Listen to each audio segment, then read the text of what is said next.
Eu trouxe o Guilherme Freire. Conhece o Guilherme Freire? Guilherme Freire. Guilherme Freire é um cara que estuda filosofia e Tá. tal. Foi muito legal, porque Aham. ele falou assim, por que você acha que Deus não existe e tal? E ele foi me provar que Deus existe, Aham. usando toda a parte de filosofia, metafísica e tal. A metafísica é incrível. O que realmente. você acha dessa? Tem Nossa, uma relação tem. com Eu não como que é? não estou sabendo aqui que é o Guilherme Freire, mas mesmo sem ouvi-lo, eu concordo com ele. Eu estudei metafísica quando eu fiz filosofia. Ah, E a metafísica é a matéria que não tem como o camarada estudar aquilo honestamente e falar que não tem um Deus. Que a metafísica é justamente a doutrina do ser. O que é o ser? Né? Esse elemento que chamamos de ser. Né? Os acidentes se assentam na matéria. Por exemplo, não existe o vermelho. Existem coisas avermelhadas. sim. Esses são os acidentes. Né? Mas o que é o ser, o ente mesmo, a essência daquilo? E aí você vai trabalhando com aquilo, você trabalha a questão do ente supremo. Tanto é que, na filosofia, eu acho que o que trabalhou melhor a metafísica foi o Santo Tomás de Aquino.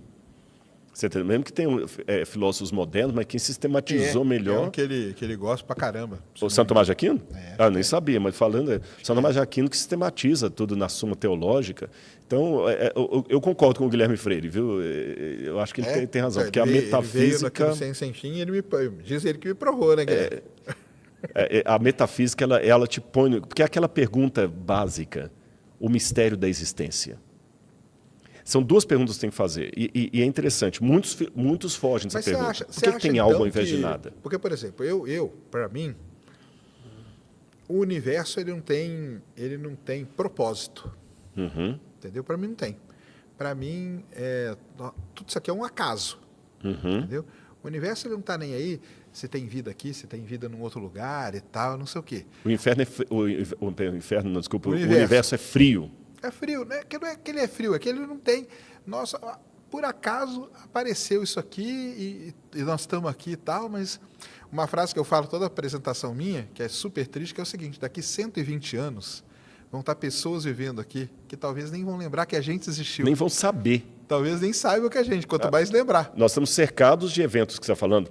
Quem foi o último que usou aquela lamparina? Mas é interessante, porque Quem nós foi o estamos cara aqui, que escreveu isso aqui? Então, mas nós estamos aqui, tem a múmia ali, Sim. e nós estamos lembrando dos caras de quantos mil anos atrás, mas né? assim, mas a maioria é anônima. Sim. É porque ele era o faraó. Sim. Mas a maioria... Qual foi o cara que escreveu? Escreveu Eu nem essa sei. aqui que você usa, né? Eu sei que Exatamente. foi o Nabucodonosor, mas ele... Agora, eu entendo isso que você fala, só tem um... Você acha que o universo tem um propósito? Você acha que tem? Eu vou responder com Mas uma por que teria? indagação. Por que teria? Boa pergunta. Eu vou responder com uma indagação, tá bom? Se o universo não tem propósito, não tem significado, de onde vem esse vazio, essa sede de sentido que nós temos? Vamos Mas é raciocinar. uma coisa nossa, né? Mas tudo bem, mas vamos É uma raciocinar na nossa consciência. na né? nossa consciência. Mas de onde vem isso? Vamos analisar dentro da natureza. Vamos ser agora bem científicos, tá bom? Dentro da natureza. Se o Pirulo estivesse aqui, ele explicaria isso melhor do que eu. Eu vou falar de maneira leiga, porque eu não sou Vamos lá. biólogo. A tartaruguinha do mar, ela nasce sabendo que o lugar dela não é na areia. Você já viu o Projeto Tamar? Já, eu sei, elas nascem, elas vão Elas nascem, elas vão... correndo pro mar. Eu nunca vi ninguém do Projeto Tamar dando aula de mar para as tartaruguinhas. Nunca vi. Elas têm um instinto. Ela tem um instinto. Um instinto que... Tá. E o que é o instinto? Eu poderia dar outro exemplo com a abelha. A abelha não fica dentro da colmeia. Ela sabe que, para ela produzir a coisa, ela tem que ir para fora. Tem um instinto que leva a abelha para fora. Tá. Esse instinto é complicado porque ele é informação. Informação requer pensamento. Então, de onde vem essa informação? Porque, veja bem, esse que é o problema. Com a física, eu descubro que o universo tem leis. O que nós que colocamos essas leis, né? Não, Talvez não tenha, né? Não, acredito que não. Aí, nesse ponto, eu vou ser mais cético do que você. Porque a gente convencionou essas leis, né? Não, a lei de gravidade ninguém convencionou. Ela está aí funcionando. Então, você porque pode ter dado um nome para ela. É isso que eu estou falando. Você deu um nome para ela. Nós chamamos de gravidade, mas as coisas mas estão elas estão aí. Ou seja, o vocabulário Sim. não anula a existência de. Sim. Ele dá nome ao que existe. Tá certo? Isso aí. Então, eu posso falar que eu convencionei a Lei Maria da Penha. Porque isso foi uma lei dada aqui, que se o camarada bater na mulher, isso foi convencionado, tá certo. Agora, a lei da gravidade, ela não foi convencionada, ela foi descoberta e denominada, os próprios números. Então, olhando na natureza, o que eu descubro? Nós temos uma tendência a buscar fora do meu organismo algo que o meu organismo precisa para sobreviver. Se esse algo não existisse, meu organismo teria morrido. Certo. Tá certo? Ou seja, se a abelha busca o pólen, é porque o pólen existe em algum lugar. E eu nem vou entrar no mérito quem que fez isso, mas olha que matemática absurda. A abelha nasce com a sensação, preciso do pólen. Ela nem sabe o que é pólen, mas ela sai e vai buscar, encontra e traz. O pólen existe. Se o pólen não existisse, a abelha já teria sido extinta. A tartaruguinha do mar, ela nasce com o instinto de buscar o oceano. Se o oceano não existisse, ela já teria morrido. Então, com esses dois exemplos e dezenas de outros que eu poderia dar, tudo aquilo que o meu organismo precisa para essencialmente viver de maneira plena, não apenas sobreviver, existe em algum lugar fora de mim. Ah, sim. Ok? Muito bem. Da mesma maneira que a tartaruga tem essa necessidade, a abelha tem, eu também tenho necessidade por sentido. Mesmo que ele não exista, eu quero dar um sentido. Eu quero dar um sentido. Mesmo que a vida eterna não exista, você gostaria que as suas filhas vivessem para sempre. Mas aí é um sentido que a gente quer dar da gente. Não. Eu falo assim, o universo em si, Pois ele é. não está nem aí para a Não, gente mas estar eu aqui. vou chegar lá. Aí eu vou chegar, aí que vou o ponto. E eu vou concordar com você. Eu tenho uma desesperada sede por significado que eu não consigo encontrar nesse ambiente. Então, isso me faz chegar a duas conclusões. Ou esse significado não existe, mas se eu falar que ele não existe, eu entro numa confusão. Se ele não existe, por que eu tenho essa necessidade? É uma coisa de falar assim, a necessidade da abelha pelo pólen, mas o pólen não existe. A necessidade da tartaruga pelo mar, mas o mar não existe. Eu tenho necessidade de eternidade, mas a eternidade não existe? Não, ela existe. Mas ela talvez não está nesse plano que eu alcanço. Aí que vem uma coisa que é uma linguagem, inclusive, da metafísica, que é a transcendência. A busca pelo transcendente.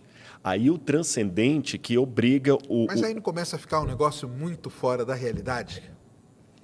Depende... Primeiro vamos falar a palavra realidade. Quem deu esse nome realidade foi Duns Scotus. Duns Scotus, o que é a palavra realitas? Em latim, a gente fala realidade. Agora, o que é a realidade? Será que a realidade é necessariamente aquilo que perpassa pelo método científico? Sim. Não, claro. Ela é muito maior. Pode ser. Você entendeu? Então, assim, se eu consigo imaginar uma realidade que não perpassa pelo método científico, mas, ao mesmo tempo, eu não posso negá-la, mesmo sem poder mensurá-la, testemunhá-la, por que eu vou negar a transcendência de um Deus? Deus é um axioma muito forte para eu poder simplesmente falar o seguinte, não, eu não quero trabalhar com essa hipótese de trabalho. Agora, a boa notícia da Bíblia não é de que Deus existe.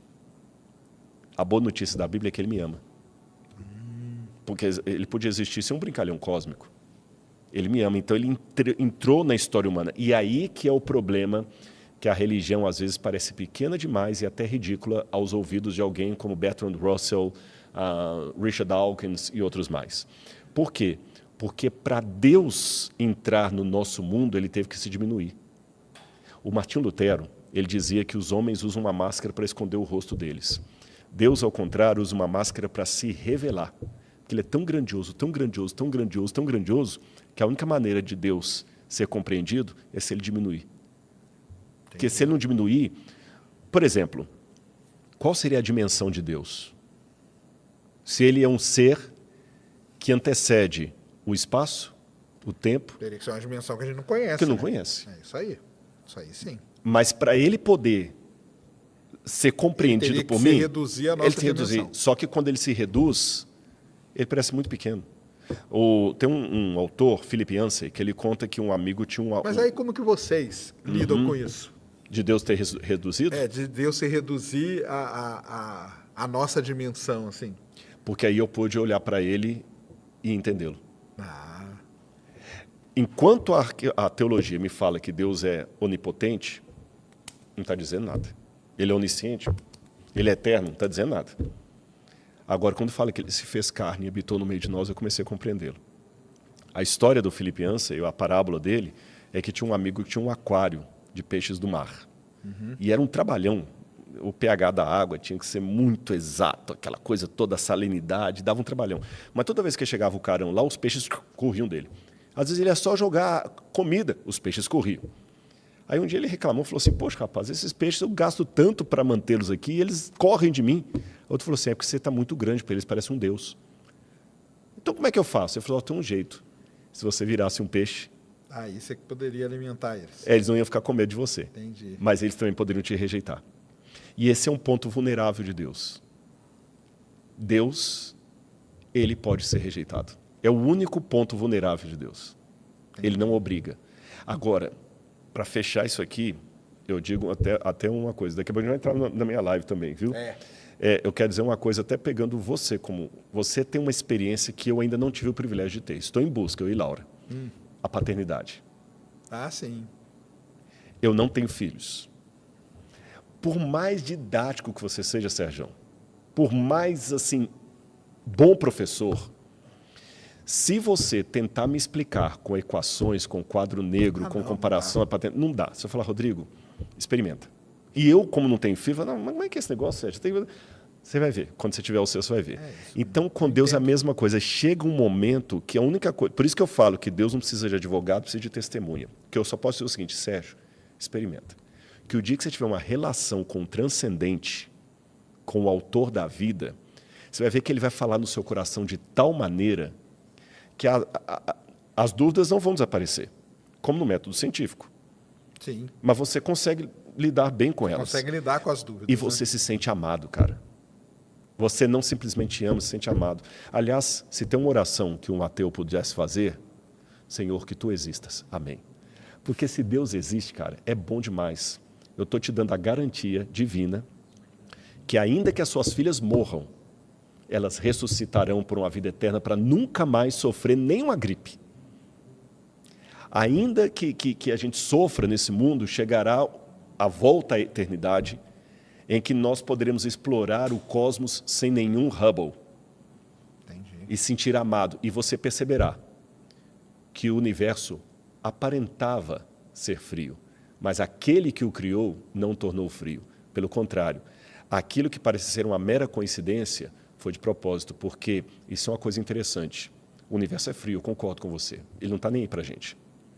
Mas você sabe, melhor do que eu como cientista, que se as condições climáticas, geológicas do planeta Terra fosse isso aqui para lá, ou isso aqui para menos, eu não estava aqui. Ou seja, o ajuste fino me faz pensar que quem me colocou aqui está agindo igual aquela avózinha que você vai visitar lá e ela arruma o quarto do jeito que você gostava, ainda coloca a sua comida lá, o seu violãozinho lá. Você vê assim, o quarto não foi feito a esmo, não. Alguém preparou o quarto para a minha chegada. Então, começar, você acha que é o quê? Bom, se fosse para você, eu te indicaria assim, como você é um camarada culto e gosta de estudar, eu começaria por João. João, o Evangelho de João. Você mas vai João ler João é um dos últimos.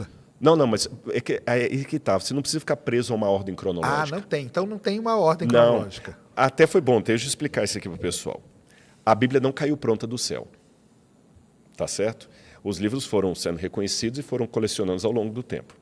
Só que quando chegou na época judaica e depois na época cristã, eles pegaram a Bíblia e resolveram organizá-la como uma biblioteca. A palavra Bíblia, inclusive, né, que significa coleção de pequenos livros. Porque, lembra que eu te mostrei lá fora do Museu Papiro? Uhum. Pois é. O papiro, em egípcio, era onde a gente fazia as plantas, né, era Alset. Esse é o nome egípcio. Só que o papiro, quando ele era exportado, melhor dizendo, para os mundos de fala grega, eles traduziam a palavra papiro por biblos, que era o nome do porto fenício de onde exportava. Sabe aquele negócio do porto que o pessoal sai dali? Igual o pessoal fala Colgate, Gillette, sei. O nome do produto vira o nome da marca? Pois é, então, como o papel saía daquele porto ali, eles chamavam de biblos. Ah, você vai comprar biblos? Biblos, biblos, biblos, biblos. E o livro também era chamado de biblos. Biblos. Então, quando você fala um livro, é um biblos, mia, biblos. Quando são vários, é Quando Bíblia. são vários, aí não, biblioi. Ah, tá. Biblioi. Vários livros. Então, tria, biblioi. Só que quando você fala de um livro pequenininho, biblion. Livrinhos pequenininhos, biblia. Na ciência você faz isso também, quando você faz Claro. do grego ali. Então, Bíblia significa uma coleção de pequenos livros. Aí, como são 66 no cânon protestante, e você tem 7 livros a mais no cânon católico, que são os deuterocanônicos, que os protestantes chamam de apócrifos, não vou entrar no mérito da questão, resolveu-se, então, organizar essa biblioteca em livros. Então, os 5 primeiros livros da Bíblia são chamados de Pentateuco, Penta, os 5 livros de Moisés, Teokos significa prateleira, os 5 livros, o Pentateuco, a lei. Aí depois vem os livros históricos, que vai desde Josué até o livro de Ruth, Neemister. Depois começa Jó até Eclesiastes, a seção dos livros poéticos, cantares poéticos. Depois de Isaías até Malaquias, proféticos. Então aqui eu tenho as áreas do Antigo Testamento. O Pentateuco, livros históricos, poéticos e proféticos. Caramba. No Novo Testamento, 4 contam a vida de Jesus, os 4 evangelhos. Atos conta a história da igreja, então tem evangelho e Atos. Depois vem as epístolas, que são as cartas que Paulo escreveu para as igrejas, João escreveu, terminando com o Apocalipse. Então assim que seria a divisão da Bíblia como um todo. Entendi. Mas começando por João, é uma boa pedida. Gente, quem acha que o Sérgio não deve começar a ler Será? a Bíblia pelo João? Eu li um pedaço da Bíblia para o Henrique Cristo. Foi Henrique Cristo. Tive lá com o Henrique Cristo. Eu vou fazer o seguinte, galera, eu vou fazer uma promessa aqui. Eu vou mandar uma Bíblia de presente para o Sérgio e Aí, vou ó. marcar para ele ler o Evangelho de João. Pronto. Só Será pra que ele- começa a ler a Bíblia? Acho que leio, sim. Ah, lê sim, leio. lê. É cultura. Ah, e você que tá assistindo esse vídeo aqui no Talk Flow, dá pra você virar membro, cara, do Flow agora. É um botãozinho do lado do botão de se inscrever. A gente faz um programa semanal só pros membros. Olha. Então fique esperto aí. Se quiser virar membro, tá bem aqui do lado, é mó merreca, custa 7. Menos de R$8, irmão.